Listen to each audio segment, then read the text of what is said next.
Hello, നിങ്ങളൊരു spoken English learning beginner ആണെന്നുണ്ടെങ്കിൽ ഈ ചാനൽ ഒന്ന് സബ്സ്ക്രൈബ് ചെയ്തിട്ട് പഠിച്ചു തുടങ്ങിക്കോളൂ. ഇത്തരം വീഡിയോസ് നിങ്ങളുടെ ലാംഗ്വേജ് ഇംപ്രൂവ് ചെയ്യാൻ നിങ്ങൾ ഒരുപാട് ഹെൽപ്പ് ചെയ്യും. സോ ഈ ഒരു പിക്ചറിൽ കാണുന്നത് എന്താണ്? This is an igloo.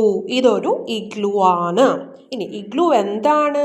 An igloo is a small house. ചെറിയ ഒരു വീടാണ്. Made of snow.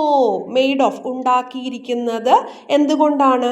സ്നോ, മഞ്ഞുകൊണ്ട്. People live in it. People എന്ന് പറഞ്ഞാൽ ആളുകൾ. ആളുകൾ അതിൽ താമസിക്കും. എപ്പോൾ? When the weather is freezing. Freezing weather എന്ന് പറഞ്ഞാൽ അതിശൈത്യത്തിൽ, ഭയങ്കര തണുപ്പ് കാലാവസ്ഥയിലാണ് ആളുകൾ അതിൽ ജീവിക്കുന്നത്. ഇനി എന്താണ് അതിൻ്റെ ഗുണം? It helps them. അത് ആളുകളെ സഹായിക്കും. എന്തിന്? ഹെൽപ്പ്, സഹായിക്കുക. It helps them stay warm inside. അകത്ത് ചൂട് നൽകും ആളുകൾക്ക്. അതിൻ്റെ അകത്ത് താമസിക്കുന്ന ആളുകൾക്ക് ചൂട് പ്രദാനം ചെയ്യും. കാലാവസ്ഥ തണുപ്പാകുമ്പോൾ ആളുകൾ ചൂട് കിട്ടാനാണ് ഇത്തരം ഇഗ്ലൂസിൽ താമസിക്കുന്നത്. ഇനി താങ്കൾ എപ്പോഴെങ്കിലും ഒരു ഇഗ്ലൂ കണ്ടിട്ടുണ്ടോ? എപ്പോഴെങ്കിലും. Have you ever seen an igloo?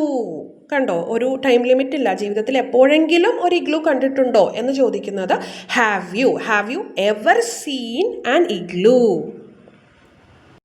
ഈ ചാനൽ നിങ്ങൾക്ക് ഉപകാരപ്രദമാണെന്ന് തോന്നുന്നുണ്ടെങ്കിൽ please subscribe and support. Thank you for watching.